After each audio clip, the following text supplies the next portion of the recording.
Yes.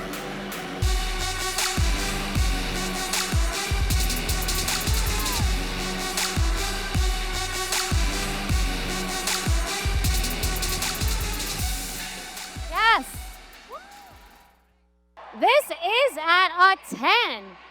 And your husband told me to be a freak because I'm a freak. So you're about to see a freak. Well, my husband said, Bethenny is a wild chick. And he was like, I like wild chicks, obviously. He was like, you have to ask her, is she a wild chick? And if she is, what's the wildest thing you've ever done? I'm a wild chick because I'm very intense. I'm 90% homebody, 10% lunatic. So I don't know if any of you can relate, but I pick my spots. I'm not crazy all the time, but when I go all the way. And a 10, 10x. So the wildest thing I've ever done was get into the cocktail business, not knowing anything about cocktails except for how to drink them.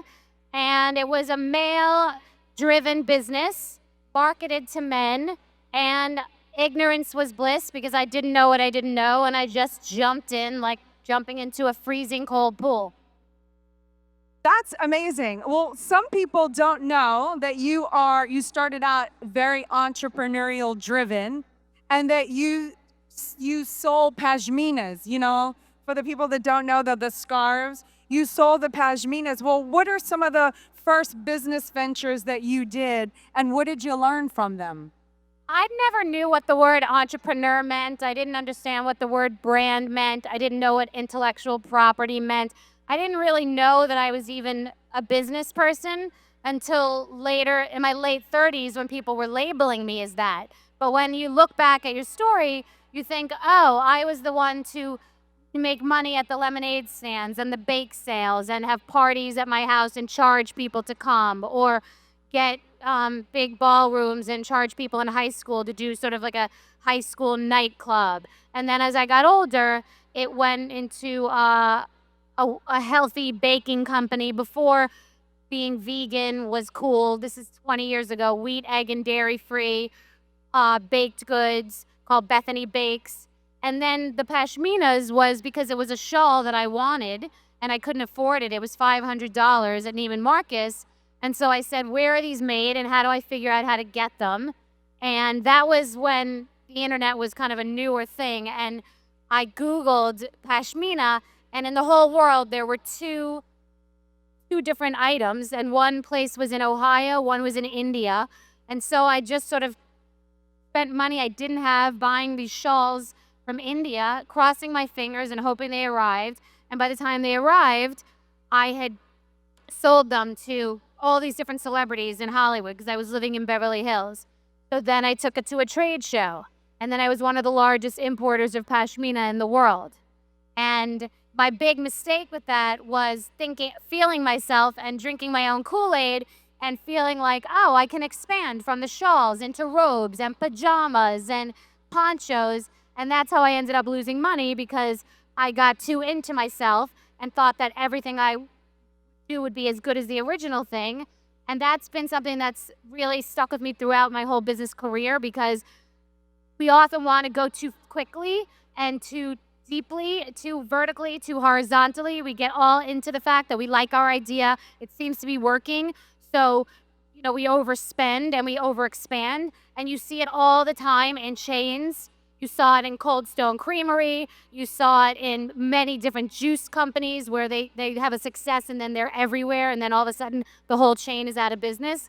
So I learned that on a small scale back then with my pashmina business. And I feel that when you're in the beginning of your business career, it's so important to really pay attention to your failures, because 10 years later, those failures would be billions of dollars lost. So even though it hurts to have failure in the beginning, it helps so much later, because that's when the stakes are much higher. But when would you know when it would be time to expand? I think I'm a person who likes to do one thing really well and then continue. So I don't like to have my ass in 42 places at the same time. So, for example, I have a jeans line. I have a successful denim line. It sells out on HSN. It sells out on online. It's amazing. But we're just starting. I can't feel myself until I've had multiple seasons of a successful apparel brand. And so people around me that work with me, partners, people that are quote unquote smarter than me, more successful than me, business managers, lawyers, they say, well, because that's doing well, we have to be doing X, Y, and Z also. And I say, wait a second, can't start feeling ourselves. Let's really make sure that we hit this one out of the park, to use a reference for where we are, and then move on to the next thing. So you have to know sort of, you can't wait too long and then be scared, because scared money never wins. And you can't make decisions out of fear. You have to know in your gut and your stomach. But when you feel like you really have got it going good and you're playing with a little bit of the house's money, that's a good time to press your bets, not when you're stretched too thin. Well, what would you say is the biggest risk that you did take in all of your endeavors? To be honest, the risks you take in the beginning, although they seem the scariest, if you're broke, how much of a risk is taking any risk? It's not that much of a risk because you have nowhere lower to go. So when I had $8,000 to my bank account and a $2,000 rent, and I went on a television show, it wasn't really that much of a risk. It's later, once you've hit it, once you've had the Skinnygirl Cocktail that I created become the fastest growing liquor brand in history at the time. You're on the cover of Forbes magazine, and you could just say, all right, I did it, I made it, let me just stop. When you go back and you press your bets because the table's hot, that's when the risk is higher, because everybody wants to get into business with you. Everybody thinks everything you do is going to touch, everything you touch is going to turn to gold like the first time. And I haven't had that big giant hit again like Skinnygirl. I mean, people could live the rest of their life off of that, but now I'm taking the biggest risks because I've gotten higher, people are expecting me to fail. The people who are really taking risks are the people that are at a job, that have a 401k, a consistent 2 weeks vacation, kids at home to feed, a salary, and then you know you have a good idea, and in your gut you feel like you should take that leap, and that's when you have the most to risk. But you're in that cushy spot where you know what your cap is. You know the amount of money you make. You know that no matter how many rainbows and unicorns fly into your living room, there's only so much you can make. But you know that if that amazing idea is executed, which is the number one most important thing. Everybody in this room has amazing ideas. Everybody in this world has amazing ideas, but only certain people execute. Those are the people that are successful. So if you know that you have that amazing idea and you know that you can execute it, you have to take that chance and that risk and make that leap. But that's when it's the scariest. And usually when you jump, you fly, if you really commit to it. Well, they're loving you, Hi, girl. baby. As they should. So I'm hearing that there was a gut feeling about the pashminas, and then now you go on to the successful Skinnygirl. What was the aha moment that you had to come up with the Skinnygirl margarita? Where did that idea come from? And again, like the pashminas versus the pajamas or the other flops per se that you said, how did you know that the Skinnygirl martini was going to have that much potential? Well, actually, what happened with the pashmina did happen with the cocktails also, and this is a good lesson too. But I would say with the pashminas, it was just I saw an opportunity to make some money. The same way that somebody would be shoveling driveways when nobody else has a shovel in an ice storm. I mean, it wasn't like a big thought out plan, which, by the way, to make many of you feel better, I have never had a grand plan. I don't even have a grand plan today. I do what I do. I look at the board. I look at the chess pieces and the board. A lot of times people look at just the pieces. You have to look at the whole board. But I go with my gut. And you have to be, because you could have a plan for the whole road, but you could run out of gas. You could hit a roadblock. You got to be kind of micro and macro at the same time. But with the Skinnygirl cocktail, I had this cocktail that I liked to drink. I used to always drink sugary margaritas, which I love. Who doesn't love a frozen margarita? It's the #1 cocktail in the country. It's the best thing. It's basically candy in a glass that gets you buzzed. but I used to feel like crap the next day. So I wanted to come up with something just for my personal drink usage that I would feel that I could trust, because it was, it was not too sweet, but still had the sweetness of a margarita, and that was strong. So I, on my television show, just said that I was drinking what I called a skinny girl margarita. It became this phenomenon, and people were asking about it. And every time I would go up to a bar, the bartender would say, everybody's ordering this drink. And I thought to myself, I'm not monetizing it. I'm not making money on this. And I brought up Sarah Jessica Parker on Sex and the City, who made the Cosmopolitan popular again, but she didn't monetize it. So I thought, how do I make money? And I went to every liquor company, all owned by men. You yourself went to the company. I called people I knew and said, do you have a hook at that liquor company? They would give me the number, roll their eyes. They wouldn't even come to the meeting. But I went to all the big liquor companies to say, I have this idea, and can we do it? And they all, literally all did not like the idea. They blew me off. And then Kim Kardashian's agent at the time, who was also my agent, got a phone call from a man who said, I have $50,000 to pay Kim Kardashian to promote this rum. And that agent said, Kim Kardashian doesn't drink alcohol. Which is funny, because after my deal, Kim Kardashian drank Midori for a 7-figure deal. But basically, he said, she doesn't drink, but I have this woman who came up with this idea for a skinny girl margarita. The guy got the idea immediately over the phone. He had been an interim COO for Sky Vodka, this company that had sold for $400 million, but he didn't make any money. His uncle had created the company, and he didn't make any money. So he was hungry, a little resentful, and he wanted to kind of make his hit. So he and I became partners. And when I tell you, we pushed this thing like a force that you don't even know that you have in your body. I hustled, I pedaled, I pushed it. And when my lawyer, who I'm not even sure he was a real lawyer, he could be a dentist, he was like $100, $200 an hour, he said to me, do you want this to be an equity deal or a licensing deal? I said, I don't know what any of that means. He said, well, licensing, you start getting money right now. Equity, you take more risk, but you have skin in the game. And I thought to myself, unlike the pashmina, I thought, this is my big idea. This is my ace in the hole.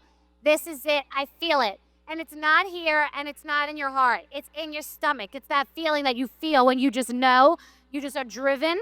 And that was how the whole thing began. It was crazy. And like I said before, it was the fastest growing liquor brand in history at the time. Before that, celebrities or people on TV would stay away from alcohol. They would never take a picture with a drink. And I was in every picture, holding my cocktail, peddling my cocktail, driving a car, shrink wrapped in my brand, getting made fun of. I said, I don't even have a car. I couldn't afford a car. So if I'm going to have a car, I'm going to advertise in it, which is now, of course, a thing. And a girl on my show said, darling, I would never drive that car. And I said, well, you're wearing an Hermes belt. And she said, yeah, but they're not paying me. And I said, yeah, you dumbass, that's the point. I want to make money off this car. So when the company, Beam, the public company, came to try to buy me, one of the companies that turned me down for the original idea, they wanted to get into Skinny Girl, just like Sky Vodka, just like Grey Goose. I said, well, you don't need my logo, Skinny Girl, and you just need the name Skinny Girl only in cocktails. You're in the cocktail business. You're not in the everything else business. You don't sell jeans. You don't sell snack bars. You don't sell other things. So why would I give you the whole intellectual property? We can be partners, and you can have the girl holding the cocktails, but if you pay me that money, I still get to keep Skinny Girl and the girl. Also understand, I don't know anything about contracts. I'm not good at contracts, but I know concepts. So whenever you're reading through contracts, if you don't understand something, understand that there are billionaires that don't understand things. Ask somebody else to explain it to you. So I didn't even know what a mark meant, an intellectual property mark. I didn't know what it meant, but I was selling my company and, navigating this. So I said, what does that mean? Why can't I just keep Skinnygirl the name and the girl to do it in other, jeans and shapewear? And why can't I give them the only thing they need? They said, well, we can't pay you this crazy amount of money and not take it all. I said, but why? You'll just leave it on the floor, which is why they don't have Grey Goose dresses, Grey Goose lip gloss, Grey Goose everything. So we had to trust each other as partners. We did the deal, and apparently that is a very innovative, unprecedented thing that's ever happened because I own all my intellectual property, and Beam makes a lot of money on the cocktails, so everybody's happy. It's crazy. Yeah. Yeah. I'm still partners with them 10 years later.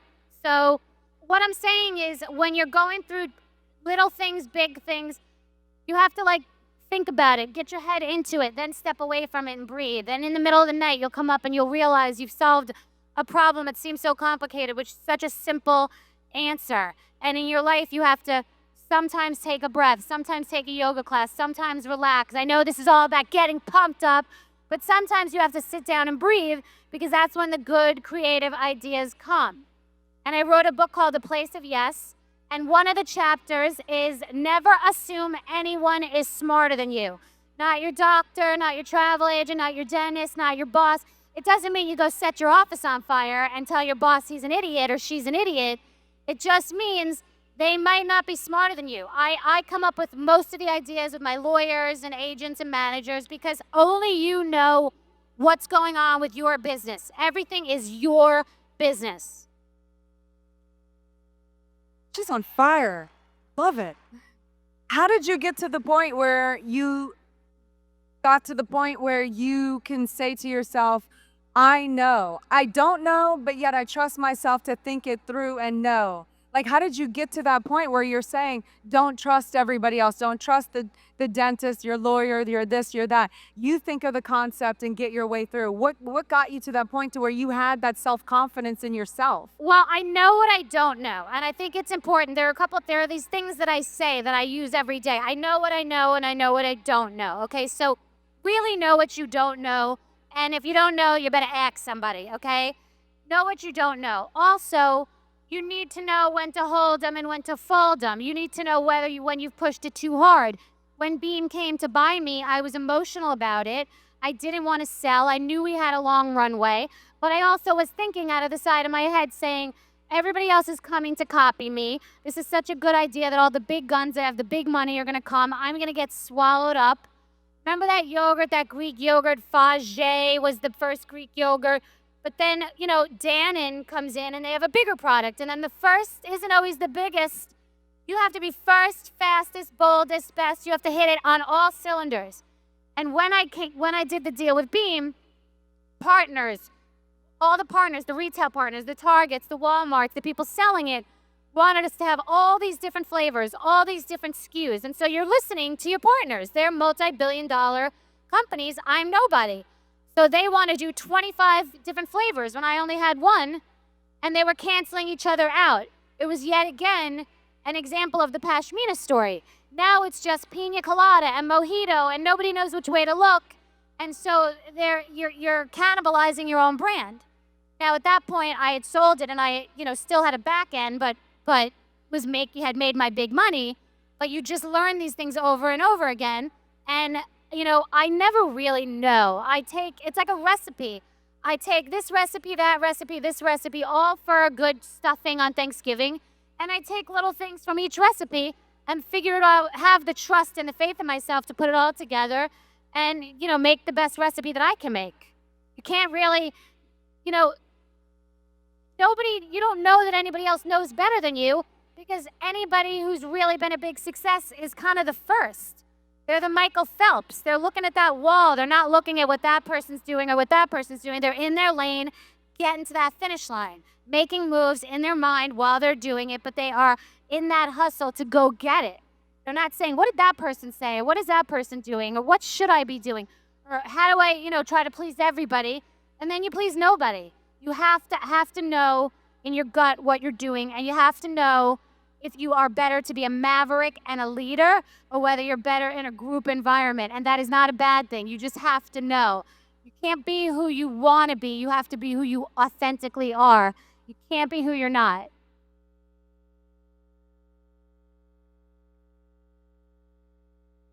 Thanks. She says I'm hot. Thank you.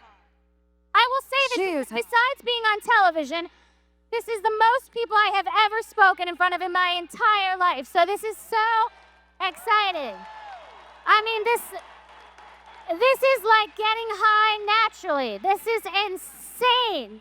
This is the sickest, insane. I love it. I understand why you guys do that. Your husband, he was like, let's go get him. Be crazy. You're a freak. You want tequila. I'm like, yes, yes, yes. It's crazy. You're killing it, and I'm so glad you're here. Thank you. I get it. I'm a believer. I can walk. I get it. I see. It's crazy. Well, you always said that you signed on to the Real Housewives of New York for business purposes. What did you have in mind when you signed on, and did you get what you wanted? I didn't even know what it was. I thought it was going to be a train wreck television show with a bunch of women drinking alcohol, which is exactly what it was. And I ended up creating a cocktail business out of it, which was not, it was not a grand plan. It was that, okay, if I'm going to be on television and only get paid $7,250 for my first season, because I was given a contract that you really just have no choice and fate. You just have to sign it. I'm nobody, so I can't make many changes, and especially I can't get paid more. That was including wardrobe, makeup, everything, $7,250. But what I did change, because I told you I'm not great at contracts, but I'm good at concepts, I crossed out the part where it said that I would have to ever give the network any part of my business. So you can imagine when I did my massive deal years later and was on the cover of Forbes magazine, the networks in Hollywood went crazy because they hadn't taken a piece. So that became what was called the Bethenny clause in the entertainment industry, where anybody who signs on has to give a piece. So I have a legal clause named after me called the Bethenny clause. Girl, you are a trailblazer. So I did not know what the show was going to be. I was sort of getting on the road, and to be honest, I was a natural food chef, and I thought to myself, I'll just be cooking all the time. I'll be talking about food and what I do all the time. And then you get on a reality show, and people want to talk about your personal life and get into arguments, and I made a decision. I said, I'm going to be myself. I'm going to be myself. I'm going to talk about my life. I'm going to talk about my flaws, my studio apartment, that I'm broke, that I'm alone, that I don't have a kid, that I don't even have a boyfriend at that time that I really, loved or liked. And I didn't know, I was in my 30s. I had no idea what was going to happen. And what happened was, the reason that I became successful and the reason that I was the first person to really monetize reality television in that way was that I wasn't fronting. I wasn't pretending I was rich. I wasn't getting facials and buying diamonds on television. I was just being honest. So it wasn't that people ended up buying my products. It was that people bought into me. They trusted me, so they trusted the products that I was selling. And if something goes wrong and if something is a failure and it's not doing well, I don't pretend it's doing well. I say, this sucks. I went to Costco, do a signing, and not a person showed up. So I ended up buying formula, diapers, and blueberries on my television show. I said, screw it, we're at Costco. I might as well go shopping. No one's coming to my signing. I went to a supermarket to peddle my healthy muffins. You couldn't hear a muffin drop in that supermarket. No, I couldn't sell the muffins. It was as if they were laced with cyanide. So I was honest about it. But that same audience went with me on the journey to my success, so they know it's real, it's not luck, it wasn't that I was sleeping while it was happening. You fall down, you get up again, and you hustle and you hustle and you hustle.